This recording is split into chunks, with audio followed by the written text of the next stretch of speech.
Coming up tonight, Fiji gets ready for 2012 London Olympic Games. FIRCA implements changes to help flood-affected businesses, and over 2 million trees planted in a year. Good evening, I'm Mike Ranamalo. With less than 100 days left for the 2012 London Olympics, Team Fiji are putting their final preparations for the pinnacle of sports. The London 2012 Olympic Games will be held from July 27th to August 12th this year.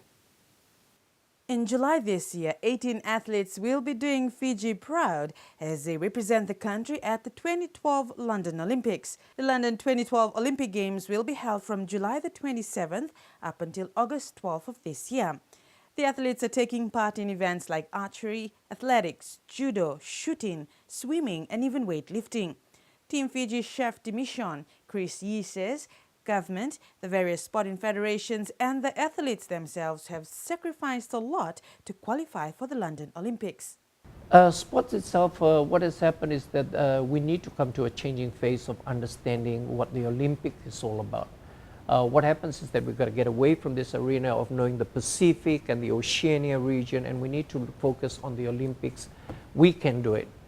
For us ourselves, I believe that, with Fiji, we've got a lot of raw talent. It's us building it to that. The world need to look at us and say, hey, we've got the raw talents. Look at rugby itself. We've got people who are playing in top rugby. The world's best rugby players are playing in a lot of countries. Fastanok Chief Executive Vidya Lakan says the athletes have indeed sacrificed a lot to represent the country, adding that Fiji has a lot at stake, especially with the limited resources available. Our coaches, with all due respect to them, can only take our athletes to a certain level.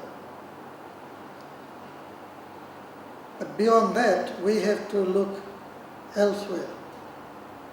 And our shooter is doing very well.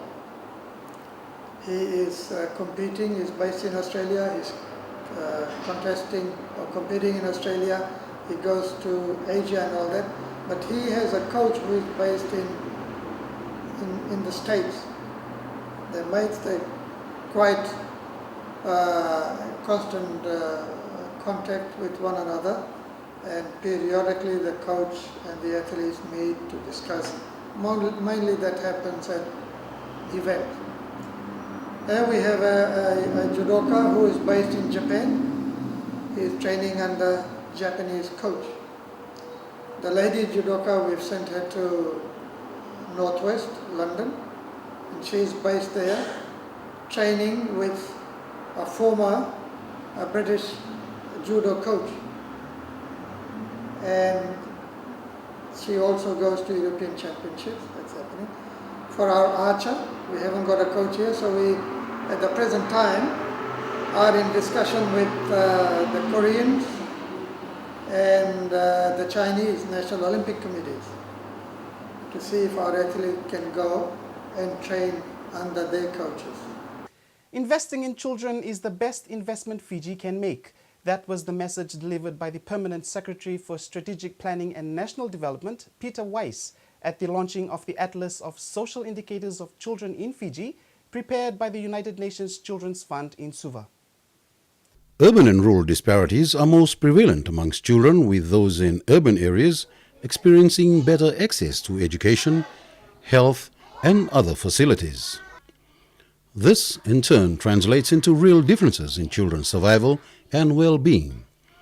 However, poverty is also critical, and those living in the rural settings are the least likely to complete primary and secondary education.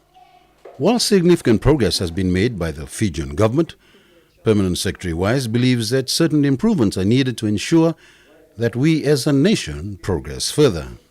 Education is not only an important right in itself, there is also a strong correlation between low levels of education and poverty later in life. Therefore, government is fully committed to see more and more children complete their primary and secondary education. The Bainimarama government's policies, which are already in place, also provides the necessary support services aimed at minimizing the problems faced by communities in the education of their children. Our Bureau of Statistics reported that a decline in the number of reported cases of physical child abuse from 232 cases in 2008 to 170 in 2009. However, there was a sharp increase in reporting cases of sexual child abuse from 292 in 2008 to 554 in 2009. While launching the report, UNICEF East Asia and Pacific Regional Director Daniel Toole congratulated the Fijian government for working closely with UNICEF and providing valuable information specifically on the country's women and children. It gave us an update of the situation of children in Fiji, which in general is very good, but it also looks at the gaps and where progress is still needed. UNICEF representative to the Pacific Island countries, Dr. Isia Dombi, added that the acquisition of relevant data was crucial to any research and analysis process. This launch today underlines what we have agreed on for a long time. The data is the foundation. If you have good data, and I've seen this and witnessed situations where we say in the Pacific, there can be countries, communities can be slow at acting, but I've seen very rapid action when there is good data. The report provides a snapshot of the situation of children in areas such as health, education, and child protection, with a particular emphasis on the most vulnerable children.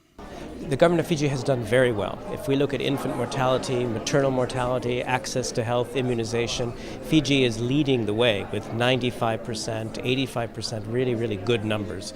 The issue that we've raised today is that inside that 95% is 5% of children who have not yet served. And that's the goal of us all rights for all children in Fiji. Coming up after the break, FERCA implements changes for the West, and Women's Minister tours Western Division.